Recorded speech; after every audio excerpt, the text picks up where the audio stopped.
Bonjour, militants et sympathisants de l'ETG.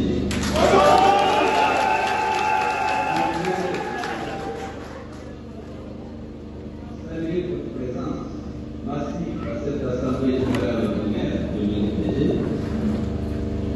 Vous remercier et vous féliciter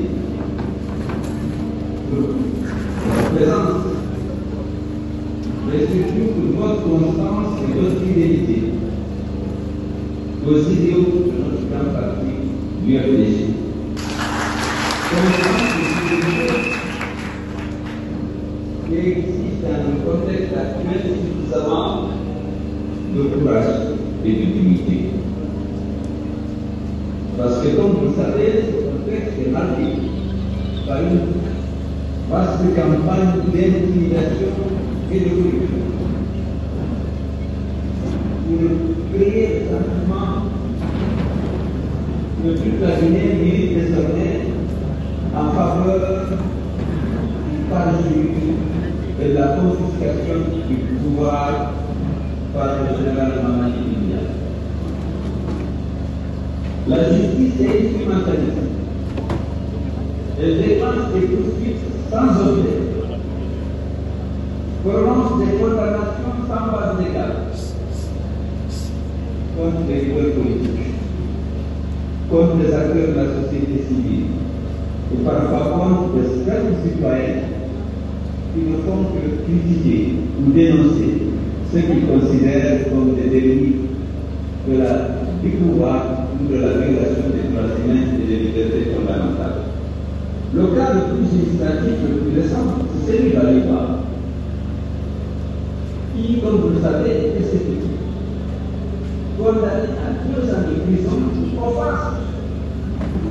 Aliba n'a jamais pensé, mais seulement il a le courage de dénoncer ce qu'il considère comme étant contraire à la loi, contraire aux libertés fondamentales. Et il vient d'être écrit comme ce jeune, que je salue au passage, 5 ans de prison. Donc cette justice est au service du pouvoir. Mais les magistrats ont aussi peur.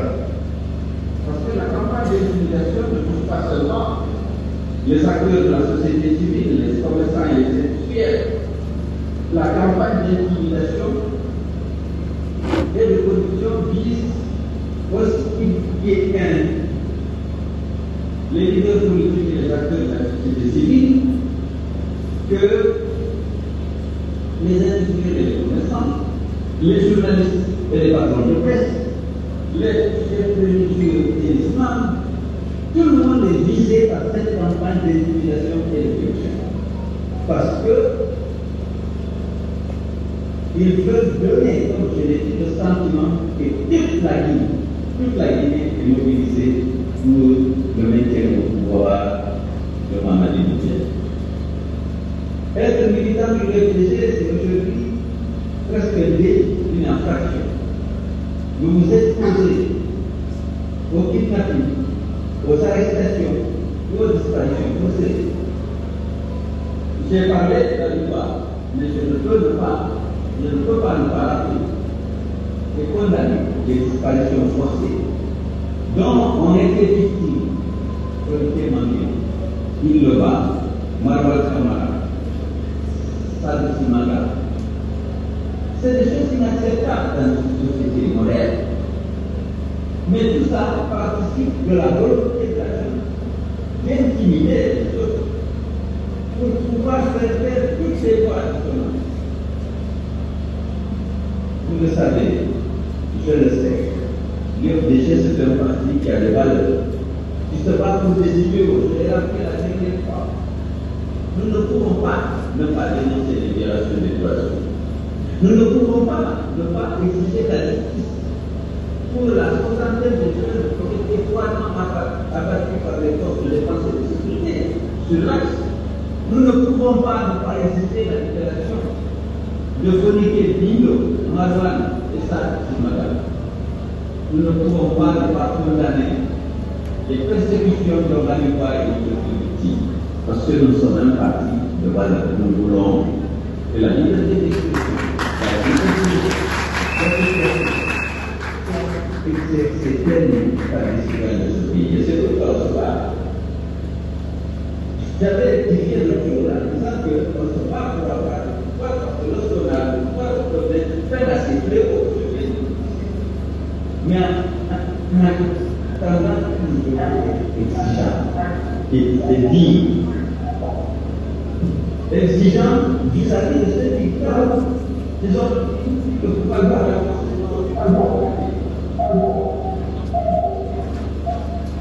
ils ont juré, le gère Mamadi Doumbouya a juré de respecter les chartes de la transition de la télévision et qui heureusement à mon avis protégeait bien les droits humains et les libertés publiques.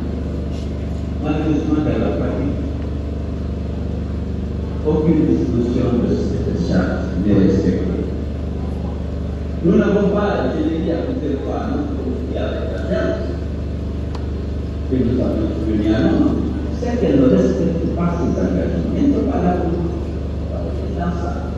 On ne peut pas l'accompagner dans les disparitions forcées. On ne peut pas l'accompagner dans sa volonté de commettre un parjure et de profiter du pouvoir. Il faut que le peuple de Guinée puisse choisir librement ses dirigeants. C'est à cela que si elle change, nous devons le relever, le condamner et naturellement nous battre pour qu'on revienne au respect de cette charte et des engagements internationaux de notre pays, la Guinée. Ils se sont engagés à soutenir le pouvoir de Syrie sans participer à aucune élection organisée pour le résultat constitutionnel. Aujourd'hui, vous sentez que ça, ce n'était qu'un rêve. Il faut contester le pouvoir. Il faut que les Guinéens, il faut que les Guinéens, vous avez pris librement cet engagement de ne pas faire. Ça a été nécessairement devant la plus bonne culture de notre pays de ne pas le faire respecter la parole donnée. Dans nos sociétés traditionnelles, dans les pays modernes, avancés, les contrats de la réponse et les serments doivent être respectés. Donc, je le disais à vous, tout le monde est intimidé. Mais les militants de l'EPC, nous resterons attachés à notre engagement. Nous resterons attachés et continuerons le combat pour la promotion des libertés, pour la protection des droits humains, pour le retour à l'ordre constitutionnel par l'organisation d'élections libres et transparentes sans la participation des membres de la Chambre du gouvernement. C'est pas nous qui l'avons dit, c'est la date de la transition et Mamadi Doumbouya même l'a répété à chaque occasion qu'il a eu de répondre à des questions qui ont été récurrentes sur le sujet. J'avais estimé que les commerçants industriels, compte tenu de l'ordre important de notre agriculture,